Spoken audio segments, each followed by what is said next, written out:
Very good evening, my dear students. Welcome my YouTube channel English Study 07.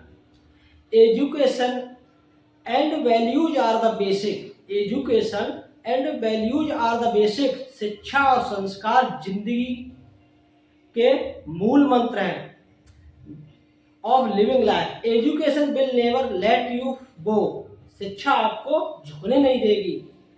And values will never let you fall. और संस्कार कभी आपको गिरने नहीं देगी. इसलिए आपको शिक्षित होना बहुत जरूरी है. आज का टॉपिक है इन्फिनेटिव का प्रयोग. इन्फिनेटिव होता क्या है?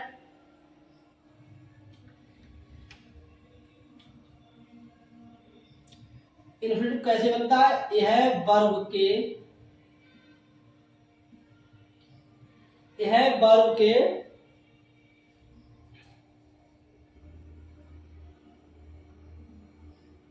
की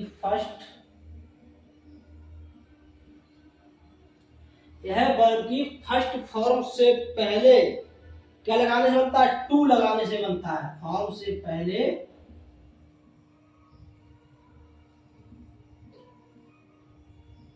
टू लगाने से बनता है. ठीक है. तो इन्फिनेटिव कैसे बनता है? यह वर्ब की फर्स्ट फॉर्म से पहले टू लगाने से बनता है. अब इसका जब हिंदी अर्थ अनुवाद करेंगे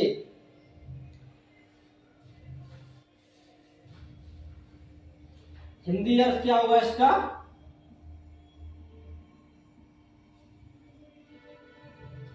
हिंदी अर्थ में क्रिया के अंत में क्या आएगा? क्रिया के अंत में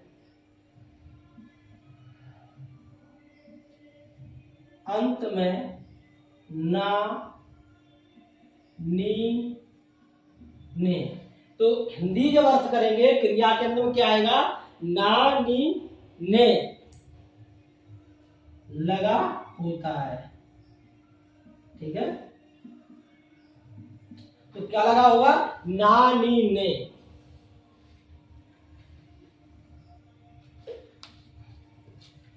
अब इसका प्रयोग किस कंडीशन में होता है? प्रयोग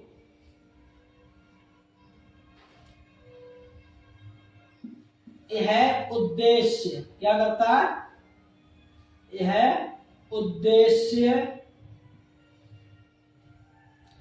प्रभाव प्रकट करता है. क्या करता है? उद्देश्य प्रभाव प्रकट करता है.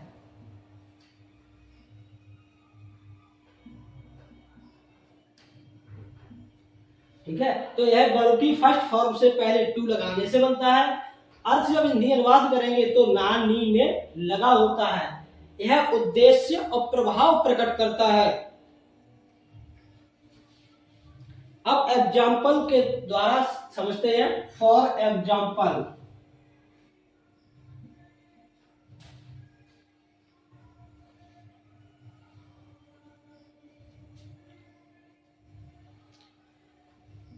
I shall go to market. I shall go to market. अब दूसरा वाक्य किसमें आएगा? I want to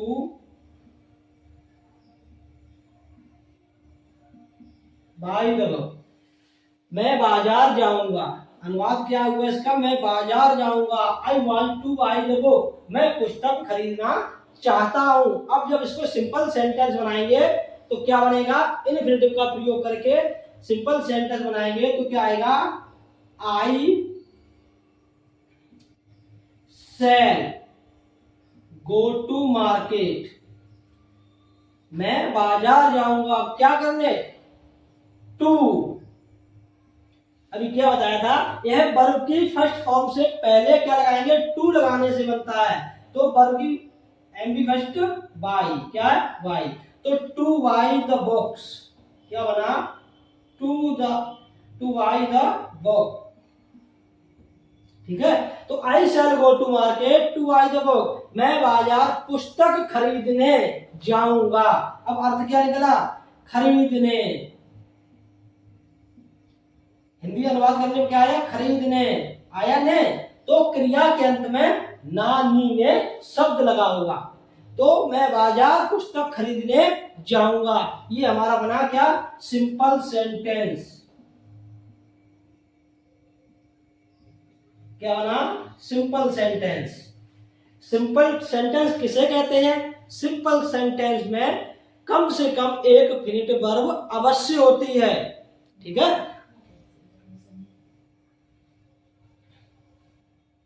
next example,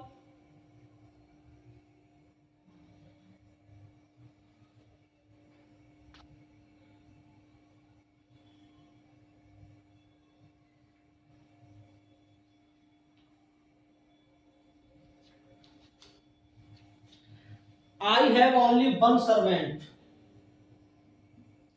I have only one servant.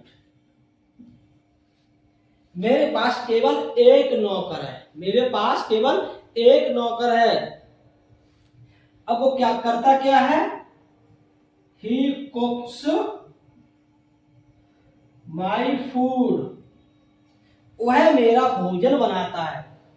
मेरे पास एक नौकर है, वह मेरा भोजन बनाता है। अब जब इसको सिंपल सेंटेंस बनाएंगे इन्फिनेटिव का प्रयोग करके, तो क्या बनेगा, I have only one servant. मेरे पास या मेरा एक नौकर है, वो क्या करता है, टू, ये मुख्य क्रिया है, एमजी फर्स्ट। अब टू कुक, टू के बाद हमेशा क्रिया की फर्स्ट फॉर्म आती है। ठीक है, तो अब यहां पर क्या था, कुक्स, तो एस हट जाएगा, तो टू कुक माई फूड।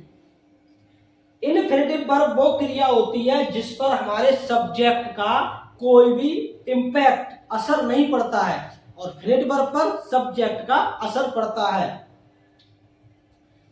ठीक है, अब यहां टू कुक, सब्जेक्ट हमारा क्या, आई, तो इसका कोई असर कुक पर नहीं पड़ा क्योंकि ये इन्फिनेटिव वर्ब है। इस तरीके से इन्फिनेटिव वर्ब का प्रयोग करके वाक्य को सिंपल सेंटेंस बनाना सीखा है। अब आगे नेक्स्ट टॉपिक है नॉमिनेटिव एब्सोल्यूट का प्रयोग। किसका प्रयोग है, नॉमिनेटिव एब्सोल्यूट का प्रयोग।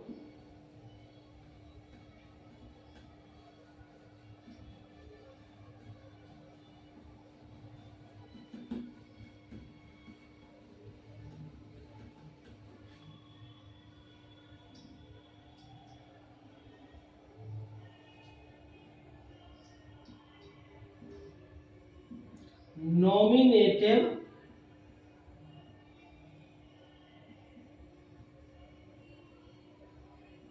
एब्सोल्यूट का प्रयोग।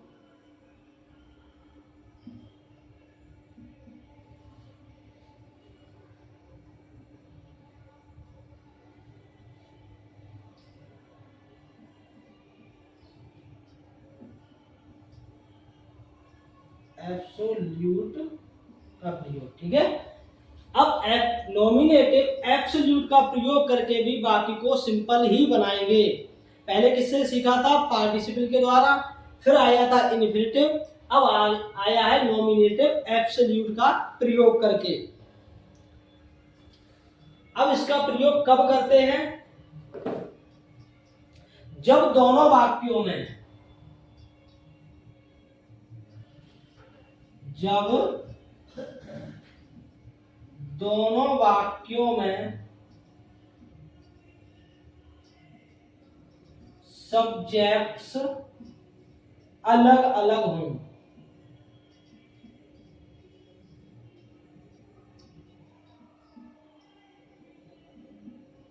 ठीक है, जब दोनों वाक्यों में सब्जेक्ट्स जो होंगे वो अलग अलग होंगे, उस कंडीशन में नॉमिनेटिव एब्सोल्यूट का प्रयोग करते हैं।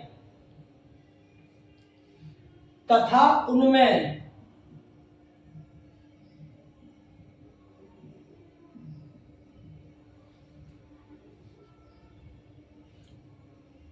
उनमें एक वाक्य में कारण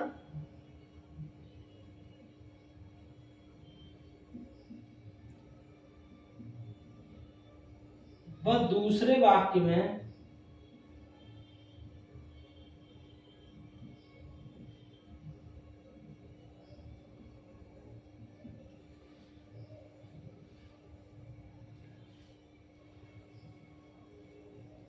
उसका परिणाम हो,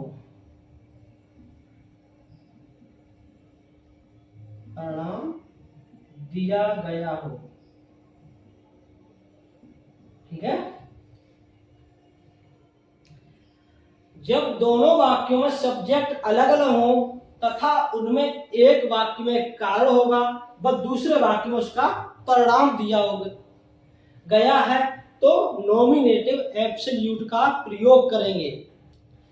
फिर पार्टिसिपल में क्या था, उसमें दो कार्य एक साथ चलते हैं। प्रेजेंट पार्टिसिपल में एक कार्य के समाप्त होते ही दूसरा कार्य शुरू होता है, लेकिन वहां दोनों सब्जेक्ट सेम होते हैं। ठीक है। अब इसमें दोनों सब्जेक्ट अलग अलग होंगे दोनों वाक्यों के।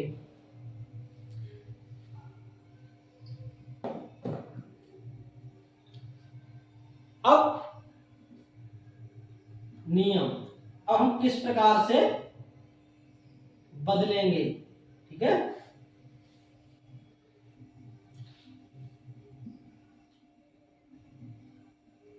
यदि केवल इज एम आर, यदि केवल इज एम आर बाजबर हो,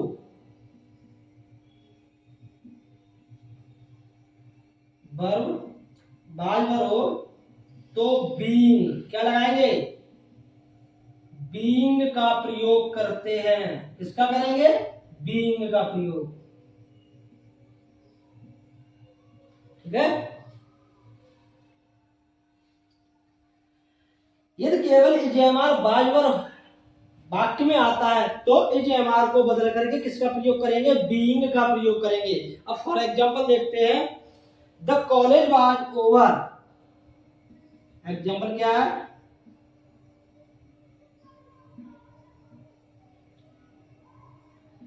the college was over, school समाप्त हो गया था, स्कूल विद्यालय की छुट्टी हो गई। The boys went home.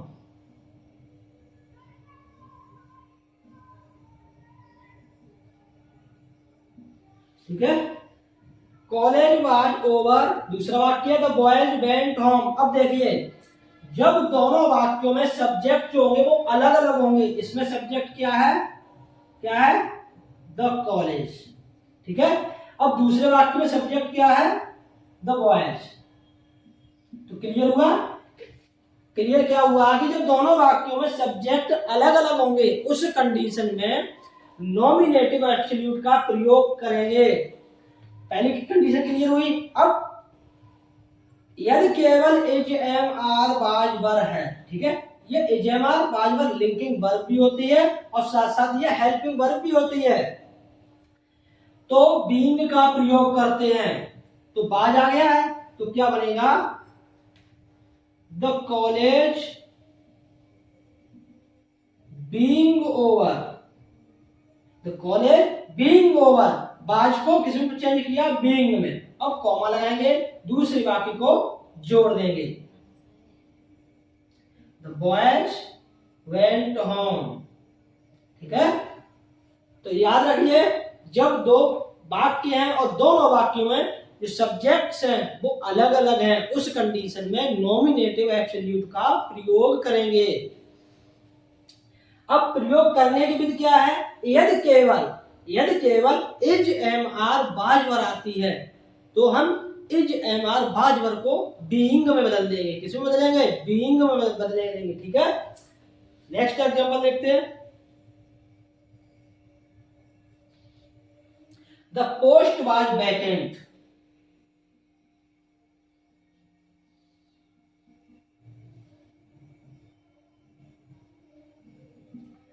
The post was vacant, I offered my service, I offered my services.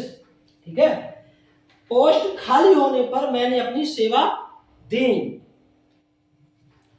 अब देखिए इसमें भी बाज आ गया है, तो जब इज है और दोनों में देखो सब्जेक्ट अलग अलग हैं। यहां सब्जेक्ट क्या है, तो पोस्ट, ये हुआ हमारा सब्जेक्ट, यानी पद खाली था, जो पद था वो खाली था। उसके बाद मैंने क्या किया, आई ऑफर्ड माई सर्विसेज, तो मैंने अपनी सेवा दी। अब यहां पर सब्जेक्ट क्या है, आई। ठीक है, अब क्लियर हुआ, दोनों वाक्यों में सब्जेक्ट अलग अलग हैं। अब जब चेंज करेंगे उस समय क्या देखना है, यदि वाक्य में इज एम और बाज बर तो नहीं है। अगर इज एम आर बाज बर है तो बाज बर है तो क्या करेंगे, द पोस्ट, बाज को बदलेंगे बीइंग में, क्या हो गया, being, the post being vacant, comma लगाएंगे, आई ऑफर्ड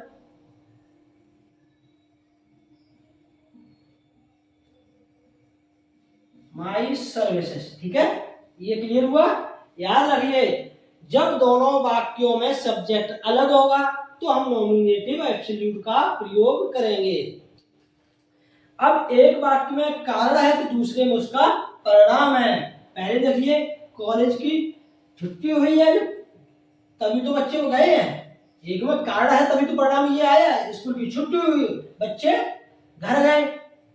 यहाँ क्या था, पोस्ट वाज वैकेंट, पद खाली था, तभी तो ऑफर किया, आई ऑफर्ड माई सर्विसेज। तो एक में कारण होगा तो दूसरे में उसका परिणाम होगा। अब नेक्स्ट रूल से,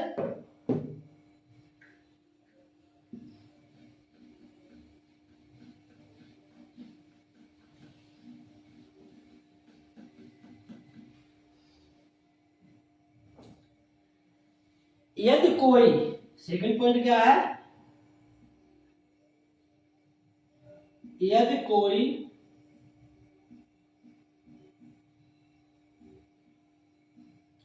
यदि कोई अन्य वर्ब है,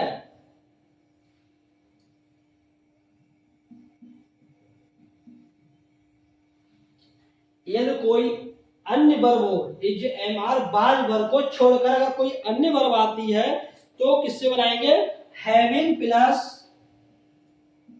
किससे बनाएंगे, हैविंग प्लस एमी थर्ड का प्रयोग करते हैं।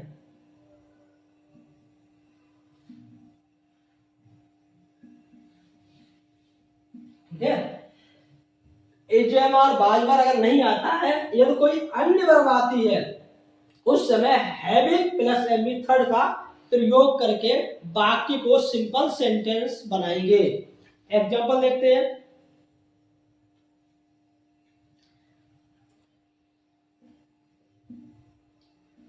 द सन रोज,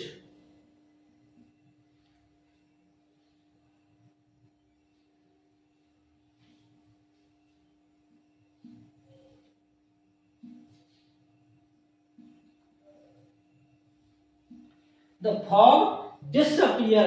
अब देखिए, एक वाक्य में कारण है, दूसरे में उसका रिजल्ट है, परिणाम है। सूर्य निकला, सूर्य निकला तो क्या हुआ, द फॉग डिसअपियर, कोहरा जो था वो गायब हो गया। तो इसमें कारण आया, इसमें आया परिणाम। अब दोनों वाक्यों में जो सब्जेक्ट हैं वो अलग अलग हैं, दोनों वाक्यों में सब्जेक्ट हैं वो अलग अलग हैं। एक में द सन है तो दूसरे में द फॉग है। दोनों बात क्लियर हुई, सब्जेक्ट अलग अलग है, एक में कारण है तो दूसरे में उसका परिणाम, रिजल्ट है। अब देखिए, द सन रोज, यहाँ ना इज आया है, ना एम आया है, ना आर, इज एम आर, ना ही बाज बर आया है। अब क्या आया है, यदि अन्य वर्ब हो। अब यहाँ पर एम बी सेकेंड है, एम बी सेकेंड किसकी है, राइज की, निकलने की। तो उस कंडीशन में हैविंग प्लस थर्ड फॉर्म का प्रयोग करते हैं। तो क्या बनेगा, द सन हैविंग, राइज की थर्ड फॉर्म क्या होती है, risen, the sun having risen, the fog disappeared.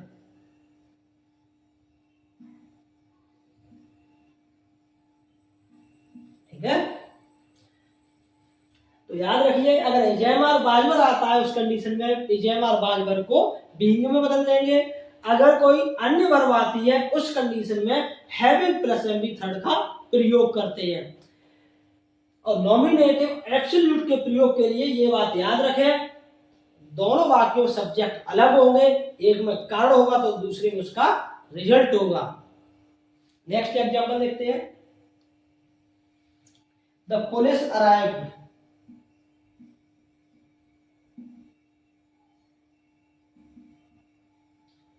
The police arrived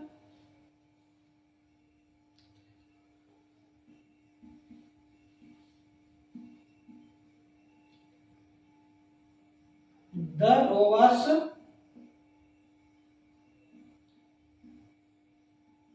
rain away. अब देखिए, पहले देखते हैं दोनों सब्जेक्ट अलग अलग है, इसमें पुलिस है, दूसरे में द रोवर्स डाकू। ठीक है, अब देखिए द पुलिस अराइव्ड, पुलिस पहुंची, पुलिस पहुंची, क्या हुआ, उसका परिणाम क्या हुआ, द रोवर्स रैन अवे, डाकू भाग गए। तो पुलिस पहुंची उसके बाद ही डाकू भागे, तो इसमें कारण है तो दूसरे में उसका परिणाम आया है। अब यहाँ ना एज है, ना ही एम है, ना ही आर है, और ना ही बाज भर आया है, ये अन्य वर्ब है। तो किससे बनाएंगे, the police having arrived, comma अवश्य लगाएंगे, द रोवर्स रैन अवे। ठीक है,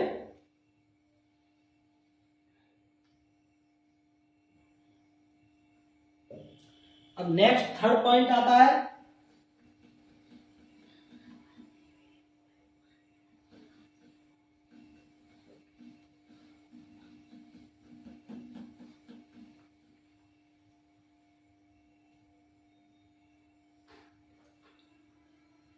अब थर्ड पॉइंट क्या है, यदि कारण वाला वाक्य, यदि कारण वाला वाक्य पैसिव वॉइस में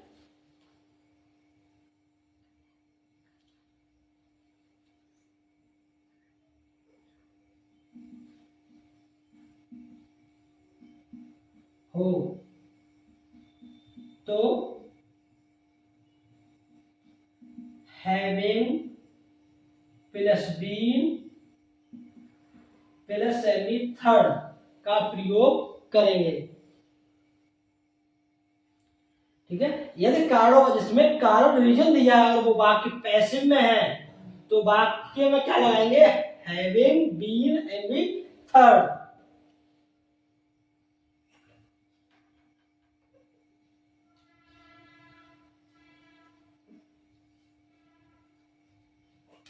for example,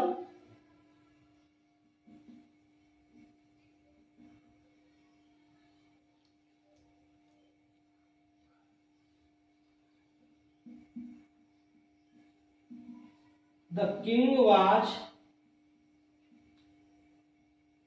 killed, the king was killed,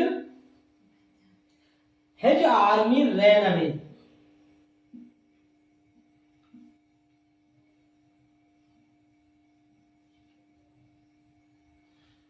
अब देखिए इसमें बाज आया है, आप लोग यही गलती कर देंगे। अब देखिए बाज तो आया है, इज एम आर बाज बर आने पर बर अगर आती है तो बीन का प्रयोग करते हैं, लेकिन यहाँ ये ध्यान रखना है, यहाँ पर पैसिव वॉइस है, the king was killed, is am are was were के बाद थर्ड फॉर्म आई है। और जब एक्टिव पैसिव पढ़ाए थे उस समय बताया था, एक्टिव में जो सब्जेक्ट होता है वो स्वयं कार्य करता है, क्या करता है, स्वयं कार्य करता है, लेकिन पैसिव में वो कार्य स्वयं करता नहीं है, बल्कि उसको सहन करता है। अब राजा मारा गया, अब राजा किसी के द्वारा मारा गया है, राजा स्वयं नहीं मरा, तो ये पैसिव है, क्या है, पैसिव है। दोनों वाक्यों में सब्जेक्ट अलग अलग है, राजा मारा गया, उसी के बाद क्या हुआ, हिज आर्मी रैन अवे, उसकी सेना भाग गई। अब इसमें प्रयोग किसका करेंगे? The king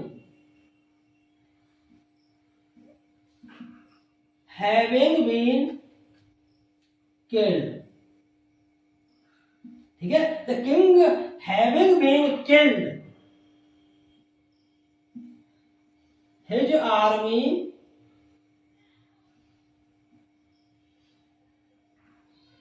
ran away।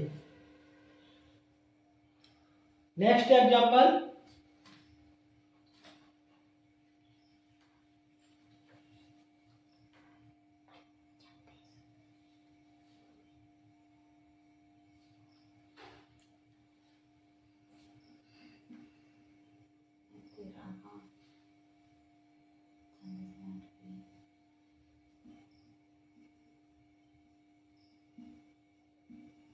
The agreement was sign. जो एग्रीमेंट था उस पर साइन हो गया। The agreement was signed, all were satisfied.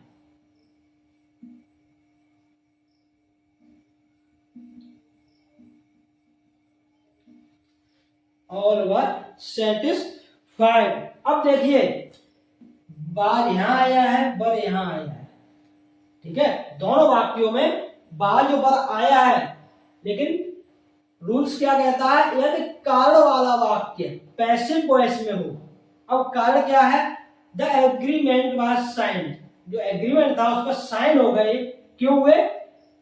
All were satisfied, सभी संतुष्ट थे। तो क्या बनेगा? The agreement having been signed, all were satisfied. ठीक है, इस तरीके से नॉमिनेटिव एब्सोल्यूट का प्रयोग सीखा है। सबसे पहले पॉइंट क्या था? यदि वाक्य में एज एम आर बाजवर आए और दोनों वाक्यों के सब्जेक्ट अलग अलग हैं, उस कंडीशन में एज एम आर बाजवर को बीइंग में बदल देते हैं। नेक्स्ट आया था, यदि कोई अन्य वर्ब है, यदि कोई अन्य वर्ब है, उस कंडीशन में हैविंग एम थर्ड का प्रयोग करते हैं। किसका करेंगे? हैविंग एम थर्ड का प्रयोग करेंगे। और तीसरा पॉइंट था, यदि कारण वाला वाक्य, यदि कारण वाला पैसिव वॉइस में वाक्य है तो हैविंग प्लस एम थर्ड का प्रयोग करेंगे। इस तरीके से ये नॉमिनेटिव एब्सोल्यूट का प्रयोग हुआ। तो आज हमने इन्फिनेटिव तथा नॉमिनेटिव एब्सोल्यूट के प्रयोग द्वारा वाक्य को सिंपल सेंटेंस बनाना सीखा है। आज के वीडियो में इतना ही काफी है। मिलते हैं अगले वीडियो में।